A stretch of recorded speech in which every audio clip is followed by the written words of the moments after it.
you now belong. From Carbonear and Harbour Grace, the missionaries came, followers of John Wesley, preaching in God's holy name. Revivals, public meetings held in the open air. At the homes of the class members, many knelt in earnest prayer. Others added to the numbers, trying hard their souls to save. A Methodist district was established and declared in Portigrave. Who were these courageous followers? What did these people say as they attended meetings at the home of Mr. Vey? Loyal, caring people with willing hearts and hands built a firm foundation on which this church still stands. Each succeeding generation through the years has carried on, today proudly celebrating what your forefathers had begun. These Christian men and women trusted God to lead the way. Their perseverance and conviction is what we celebrate today. Best wishes for the future. May your church expand and grow, working closely with each other for God's kingdom here below.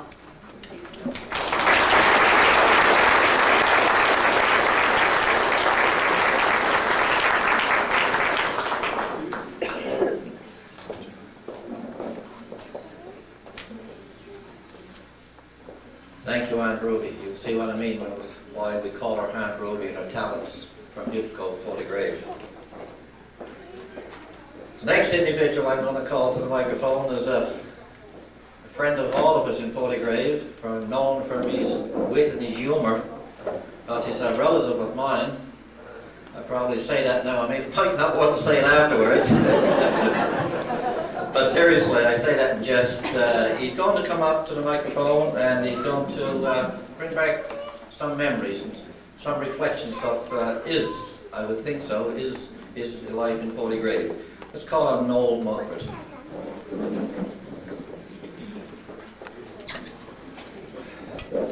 Thank you very much, Honourable Mr. Efford, for your kind introduction. Reverend sirs and ladies, pastors, special guests. I guess the first thing I'd like to do is probably seeing Mr. Efford as our MC this evening. I think a little political joke would probably be in order. It was a joke, a little story. I found it cute. I heard it the other day, and the story is about somewhere on the border between Canada and the United States. There's a sign. And as you drive towards the United States, the sign reads, "Welcome to the United States of America." It says home of President Bill Clinton. It says also the home of Johnny Cash, Johnny Paycheck, and Stevie Wonder. And as you turn to go back, to go into Canada, the sign reads, "Welcome to Canada, home of Prime Minister John Chrétien. We have no cash, no paycheck, and no wonder."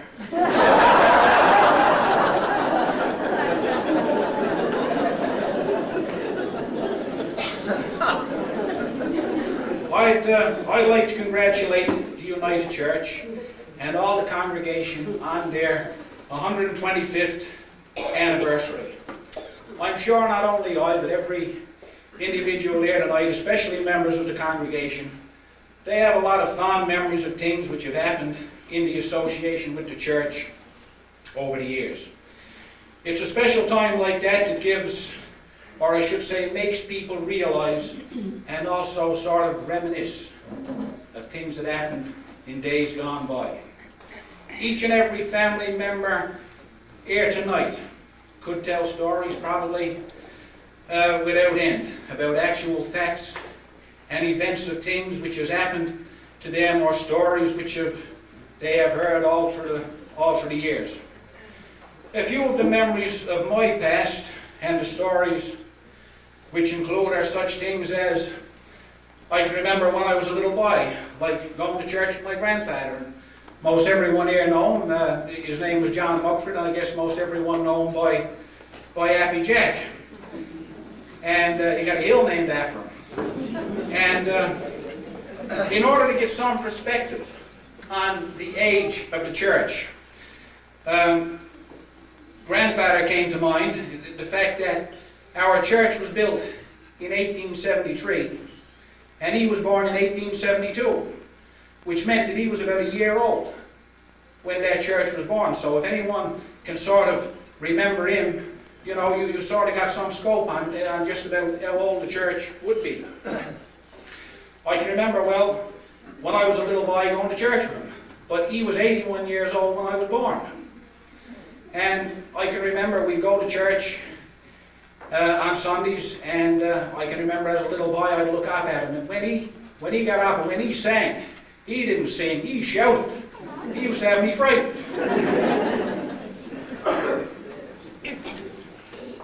I can also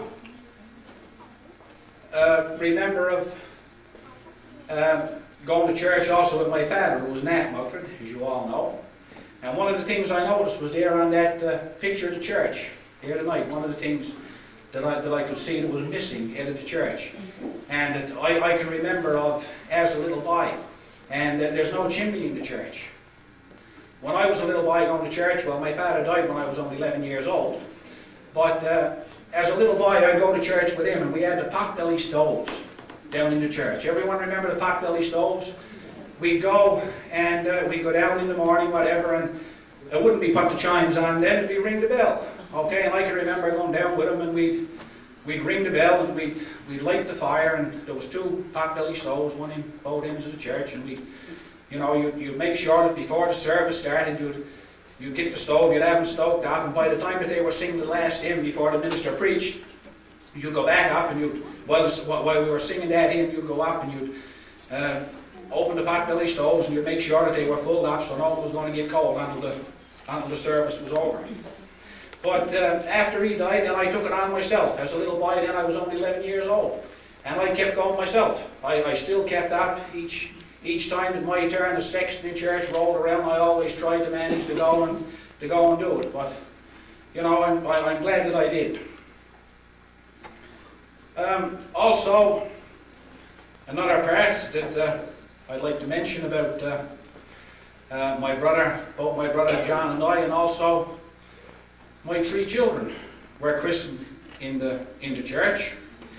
And John, he was christened a few years before me. And you know, John was a bit fortunate when he got christened, because at that time there was a Reverend Windsor who was the minister in the church at that time, and he was just after coming back from a visit to the Holy Lands, where he went to Palestine, and he brought back with him water from the River Jordan. And John was christened with water from the River Jordan. Yes, that's right. And anyone knows John, you'll know that's why he's so good today.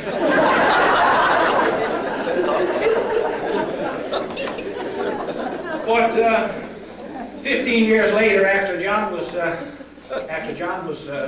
christened, by that time there was no water from the River Jordan left. So the time came for me to be christened. So on that day that I was going to be christened, they said, "Here, John, you take the bottle of water. You can go on down to the church ahead of us. We'll be down in a few minutes." So all the way, as John went down to the church, John looked at the water, you know, and he said, "It's almost a shame." He said, "Here's Noel," he said, "going to be christened. Here's me christened with water from the River Jordan, and Noel only going to be christened with water from the house, and not going to be christened with running water or river water." So anyway, John fixed that. When he was going down, when he got down going across the lane, he dumped the water out of the bottle, and he went and he filled it up with water in the gutter.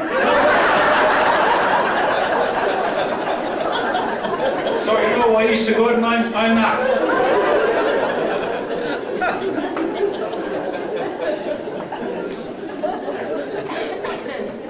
I can remember hearing my mother say, my mother's name was Gertrude, I guess, as you all know, and she was a Efford, and on the Efford side of the family, they were one of the oldest members of the congregation. I think as far as the church goes back, there was members of the Efford family. And I can remember as a little boy hearing her say that this happened back in probably around the first quarter of the century. But both our oldest sister, which was Leah, and the next sister to her, which was Annie, and her, the three of them, they were married in the church, and there was no one married between them. There was no marriages took place in the church between theirs.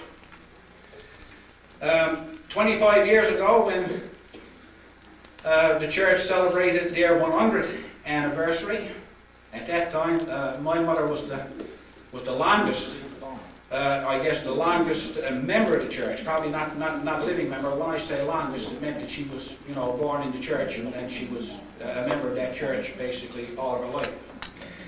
And on this 125th year, I became a grandfather.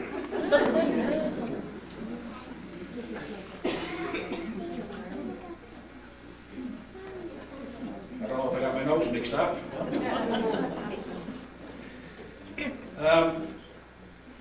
Also, there's one other thing that I'd like to mention, and that is remembering the first day of school.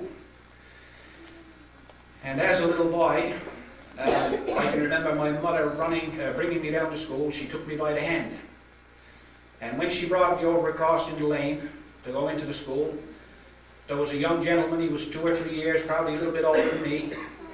And he came over and he met us in the lane and took me by the hand and went on to school with me. That gentleman was there with us tonight. I don't know if he remembers it or not. You remember it? It was our Honourable Mr. Efford. He was the one, and I can remember turning and watching my mother go back the lane, and he brought me over into school. That was my first day of school.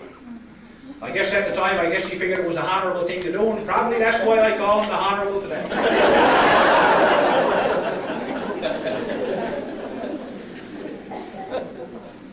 A few things that have happened through the years, like in honour about 1997, 98. I can remember the time that we went over to Trinity Bay and we brought back the church pew. As a matter of fact, that was mentioned there in the compass. Reverend William Butt, he went over with us. That time he gave us a hand, and he was also the gentleman that married Ines and I. That's the late Reverend William Butt. And I guess Matt Petton is here. He can well remember about that time, and if he can, I'm sure Guy Ozzie can. Another thing that I'd like to mention, there was one time in a church service down in Portagrave, we had Al Clouson. He came out, and he was, I guess he was the lay reader for that day. It was during the summertime when one of the ministers went on holidays. And one of the things that he preached on that day when he talked about was, and I'll never forget it, he mentioned how, he said, don't you for a minute, he said, ever think, he said that when Jesus and his disciples, he said, walked across the plains, he said that they did it with long faces all the time. He said they had their stories, he said they had their jokes, he said they had their laughs. And as a matter of fact, last Sunday at the service, Reverend Case, he said much the same thing. He talked about how God loves to see people smile. So on that note, I got a couple of little stories here before I go and sit down that I'd like to tell, see if I can probably lighten up your evening maybe a little. The first story is about a woman and her little girl, her daughter. Both of them, they went to church. And while they were in church, it wasn't very long into the service when the little girl said, Mommy, she said, is it time to go home yet? She says, I think I'm going to be sick. No, she says, it's not time to go home yet. She says, Mommy, she says, I think I'm going to be sick. Well, the mother said, well, if you are going to be sick, the best thing for you to do is leave and go out through the front door of the church, run out behind the church and go out behind a bush, and then when you're finished, then come back in again. So anyway, the little girl left, and she went, and she wasn't gone 60 seconds, and she came back again. Her mother said, how are you feeling now? Oh, she said, I'm feeling much better now. She said, you never had time to go out behind the church. Oh no, Mom, she said, I didn't have to go out behind the church. She said, when I got out by the front door, she said, there was a box out there, and it was written on the box, for the sick.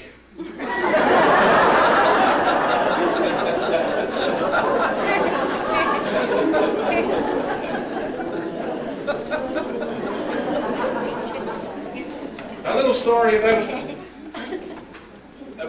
painting the church. One time a minister, he was attending the church after church service one Sunday, and he left and he walked out and he looked at the paint and the church, and the church was really in bad need of painting.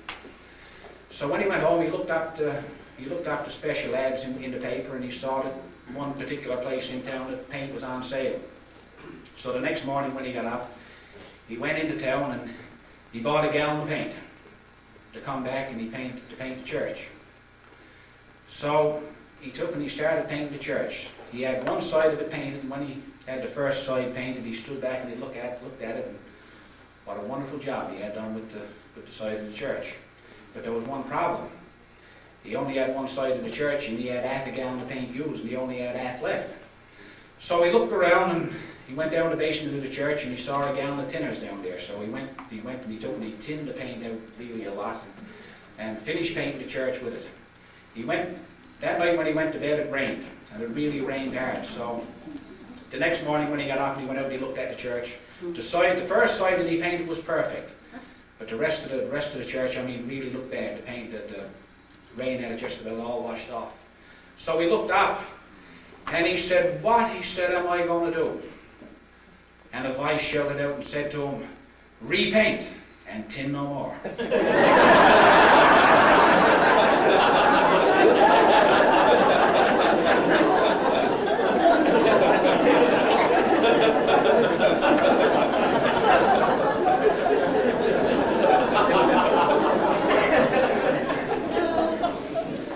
A man one time, he was a man of very strong beliefs. He lived by a riverbank.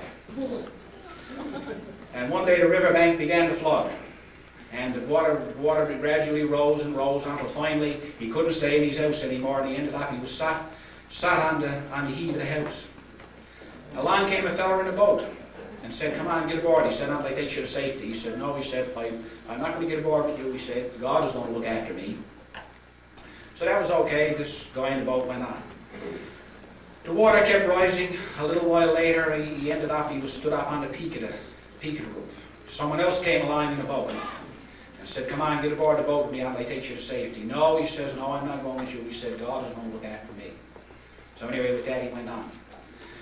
Next thing, he was stood up on top of the chimney, and a helicopter came. Put a rope down to him and said, "Come on with me." He said, "Come on." And no, he said, "I'm not going with you." He said, "God is going to look after me." Finally, the man, he ended up, he drowned. So here he was when he went up and he met St. Peter at the gate.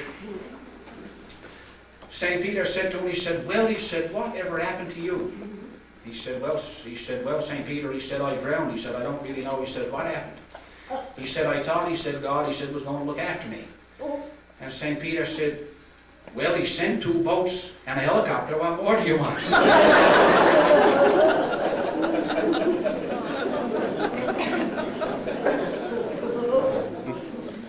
This is going to be the last one, the final one. This is about a group of people. One time they were attending Bible school. And what they were talking about that evening was what they would do if they suddenly found out that they only had about 4 weeks left to live. So one man spoke up and he said, "If I only had 4 weeks left," he said, "what I would do," he said, "I would try and go and preach as much about the Bible as I could to all the adults in the community." And everyone at the meeting thought that, yes, that would be a very noble thing to do. The next woman, she spoke up and she said, "Well, if I found out that I only had 4 weeks left to live," she said, "I think that I'd go and preach as much about the Bible as I could to all the little children in the community." And everyone thought, yes, that would be a noble thing to do.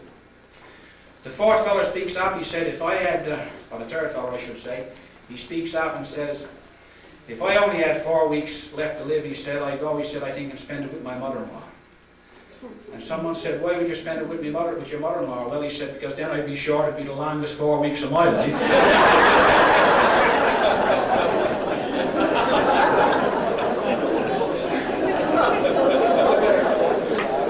Anyway, thank you very much, ladies and gentlemen. It's been indeed a pleasure for me to get up and speak in front of you people tonight. I hope you enjoy the rest of your evening, and may God bless.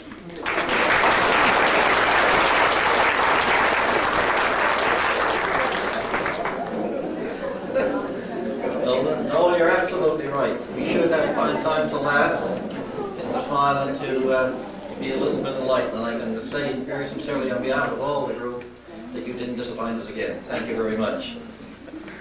To bring gratitudes on behalf of the 125th celebrations of the Portagrave United Church, I'm going to call upon our Reverend Case.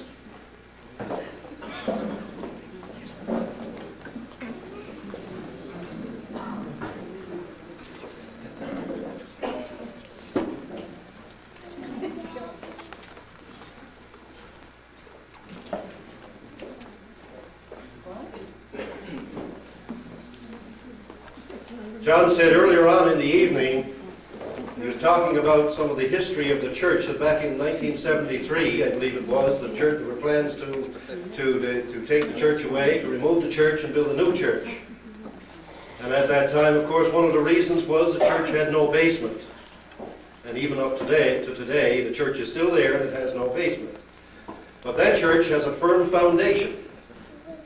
We can say that. It has a firm foundation, and not just a physical foundation, but it has a firm foundation from a spiritual aspect. A foundation of conviction, a foundation of commitment, a foundation of built by people with a big heart. And that's why the church is still there today. That's why that church is so strong today. Portergrave Church has 25 families, I believe, and we pretty well get Sunday an average of one per family. Now, I would challenge any church to be able to say that, because to me, that is a ratio that I am very pleased with. And that means, of course, that we have a group of people here who are big on spirituality. And they have a heritage that has come to build on that. I'm very pleased, and I know I speak on behalf of Gail, to be a part of your family today. I'm very pleased to say that I feel very strongly that I've been accepted into that family. I by no means here this evening feel that I am an outsider, although I am a case down the way. And I am honored to be able to, with Gail, to be able to share this very special time with you. I'm very pleased to be able to thank this evening on behalf of the committee, first of all, Wayne for his music, Mrs. Petton for that beautiful poem. Shows indeed a tremendous talent, and that's not the end that's not the end of Mrs. Petton's talent that we're going to hear from, because tomorrow, and she asked us not to say this, so forgive me, Mrs. Petton, but you've done such a wonderful job in the writing of a hymn, especially for our service tomorrow, that you need to be recognized for that. And I want to thank you for that. And I want to thank you on behalf of the whole congregation.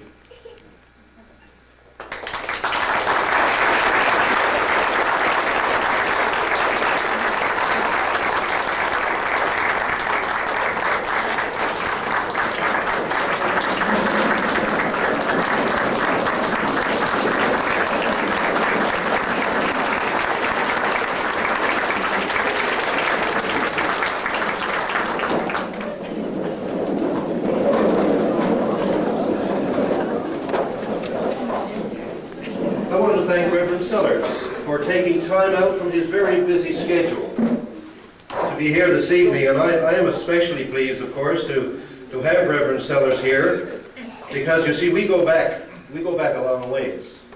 We go back to the days of mine and his teaching career.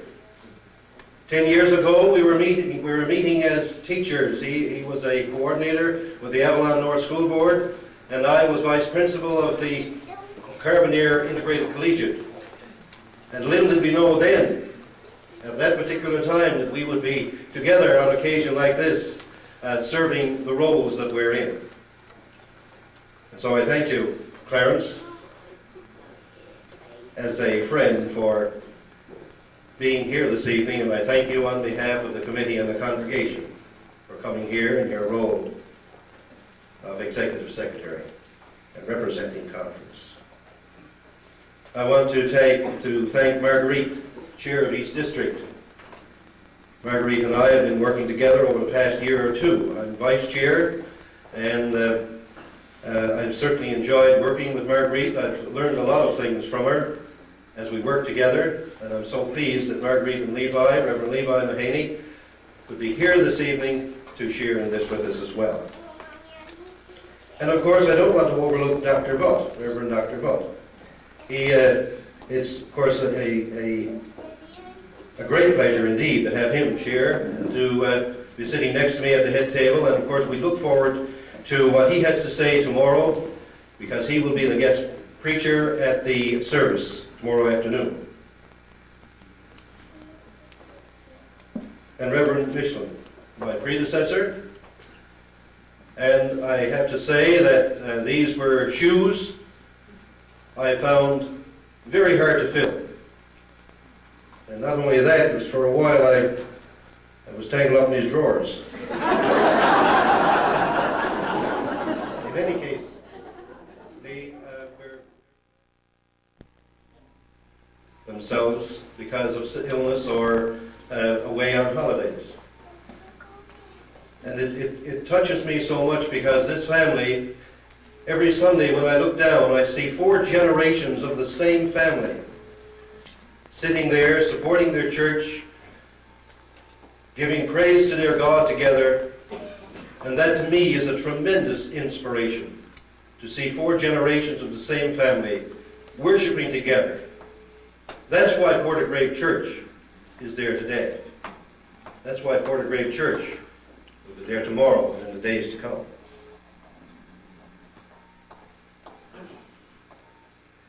And finally, there are a number of other groups, but the groups here, I just want to thank the planning committee, who worked hard since early last spring to put this evening and tomorrow's service together. They committed themselves to that, and they met and they carried it through.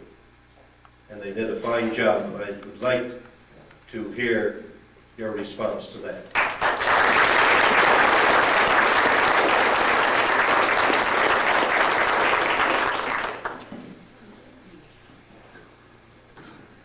I should thank Maxine, of course, Maxine Bishop, for that beautiful cake that was, as John said, was created. And it was almost a perfect replica of the church. Did you notice that? Exactly, everything right on. And when you do that with a cake and icing, you have to have a tremendous skill to be able to do that. So thank you, Maxine.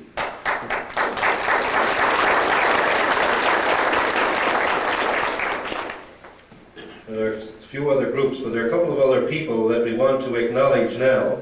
And I'm going to invite Kim and Betty Bussey to come up and do that.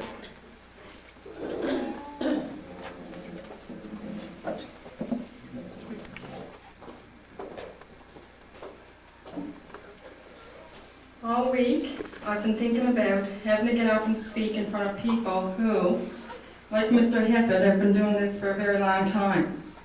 I'd like to personally thank Mr. Efford for paving the way for me with that senior mishap. And now, I'd like to call upon Mr. John Efford and Mr. George Jarrett. If you would both come forward, please.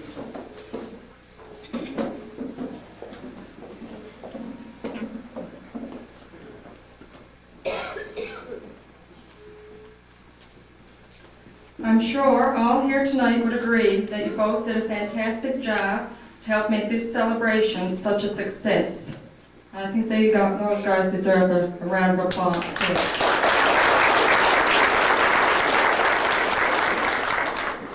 On behalf of the congregation, we'd like to present to each of you a gift as a token of our appreciation for making this, our 125th anniversary, such a memorable one.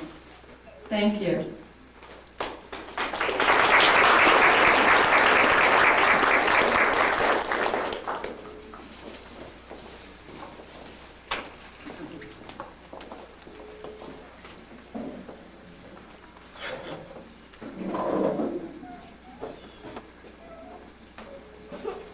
I want to just mention the thanks to all the groups and businesses and organizations who advertised in the Compass and supported our church there. And to the Sunday school who made a banner. We had the banner up for a while, but we realized we had the H left out of worship. But by tomorrow, we'll certainly have the H in worship. promise you that. To Pastor Bess and Brinson and Reverend Harmon for honouring us with their presence this evening and helping us in this celebration. It's one thing about Portagrave, is that when there's a celebration in one church, all the churches come together in unison, and they celebrate together, because one celebration means as much to all the churches as any celebration within a particular church itself. Jeremy Yetman, I believe, did this sign and did a fantastic job with that. So thanks to Jeremy. And of course to Max King and his video. Max has been patient with us this evening. And Max, like me, I believe, is a retired teacher. He's gone through the ropes. He's and now into seems like a second profession as well. So thank you, Max. We don't want to forget anybody, and I left Noel to last, because I said you're allowed to make up stories as you go. And here's another one that I'm making up. Noel, some time ago, was given a parrot for a gift. Noel was very proud of his parrot, you see, until he realized what kind of a vocabulary that parrot had. Somebody came visiting one day, and that parrot began to talk. The parrot was a good talker. But the kind of vocabulary that he used to run into, he'd start off pretty good, but then he'd get into all kinds of bad language and obscenities, and Noel would be rather embarrassed. So he warned the parrot. He said, the next time, he said, somebody comes and you get on with that, he said, I'm going to punish you. And the parrot went on laughing as if it was an idle threat. And anyway, just a few days after, this was before I was there, but probably Lee, I suppose, the minister came visiting. And I was warning the parrot before the minister came in. Now, you heard what I told you. So anyway, for a while, the parrot was very, very well behaved. But the minister's visit was rather long, and the parrot just couldn't keep it in anymore. All of a sudden, he started to spout out all these words that he had learned, the obscenities and the bad language. And of course, as soon as the minister left, Noel took the parrot. He said, that's it. And he carried him down and put him down in the deep freeze and closed the cover. And after an hour, he went down and he opened the fridge door, the deep freeze cover, and took up the parrot, and the poor little parrot was shivering and shivering. Now says Noel, are you going to do that anymore? No, he said, no, I'll never do that again. But he says, tell me, Noel, what did the turkey do?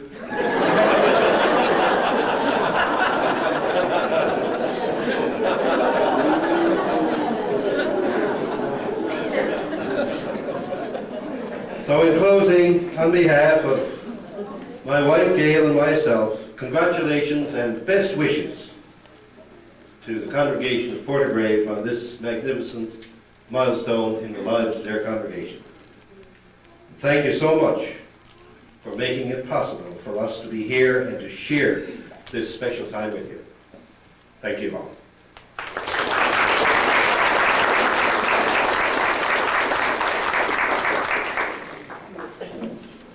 Thank you, Reverend Case. We're coming now to just about the end of the evening. I want to make mention of down in the back, the table right down in the back. There's a number of items there that you could purchase for keepsakes, for the memory of the 125th anniversary of the Portagrave United Church. And of course, as I said in my opening remarks, that the money that you pay for this will go towards the upkeep of the church. If anybody wants a copy of the things that we got from the archives and the other areas in St. John's, or memorabilia from Portagrave over the years, I can get you a copy, photocopy, and give you if you want to. There may be some interesting things to check out. I found one interesting thing, as I mentioned earlier, but I often wondered why there was a break into John Effords in Portagrave, because my grandfather's name was Sam, my great-grandfather's name was John, because my dad was John, and I was called after him. And my son John, and my grandson is now Reuben John IV. God bless him.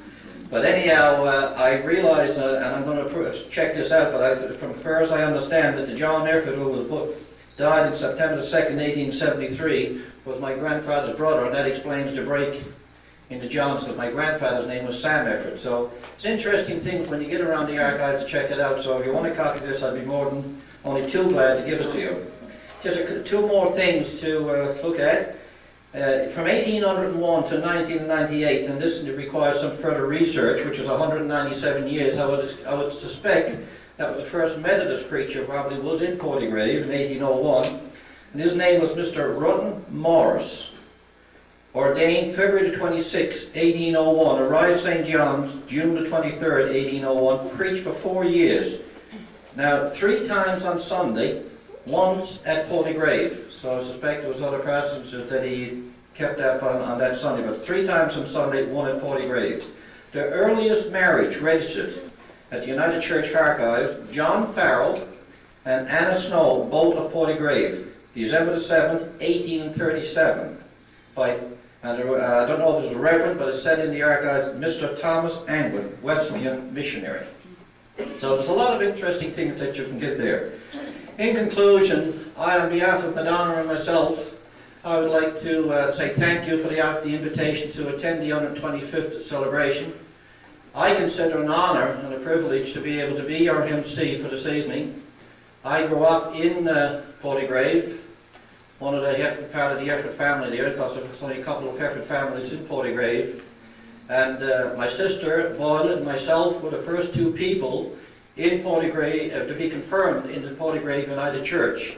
And I remember that and all very well, and when you remember that I took you by the hand going over to the school lane in Portygrave. So there's a lot of things, a lot of memories comes back growing up in Portygrave. I remember Charlie Uzzy down in the back, and I don't think Charlie will remember this. But I remember the first time we lived up on the hill, and the house belonged to, we called them at the time, Uncle Sam McCarthy. And my dad was tearing down the house. And I was just 4 years old, and I remember what I wore the day I went to school. Little pair of strap overalls. And the first time in school, and actually those times there was outdoor toilets. And you had to put up your hand. You just couldn't get up at the desk at those times to leave the school. And I had my hand up for quite some time, and my legs were shaking, and Charlie was sitting next to me. And he motioned to the teacher was wrong, but unfortunately I never made it to the outdoor toilet. But I remember that, there's those little things. And I even remember the teacher, I even remember what she was wearing that day. She was wearing a plaid skirt. And that was a long, long time, that was 50 years ago, Charlie. There's a lot of memories growing up in those small schools that you think about at times like this.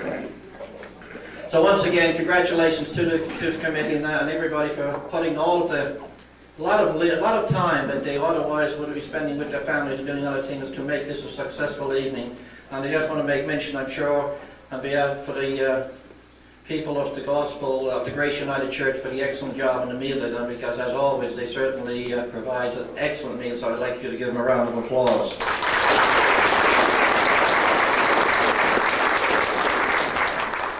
The service, as Reverend Kay said, will be tomorrow afternoon at 2:30, and I'm sure as many as can will come along and help to worship and celebrate again tomorrow afternoon, the 125th anniversary. Ladies and gentlemen, thank you very much for enjoying the evening. I hope that you enjoy the rest of the evening and tomorrow, and have a safe trip home. Thank you very much.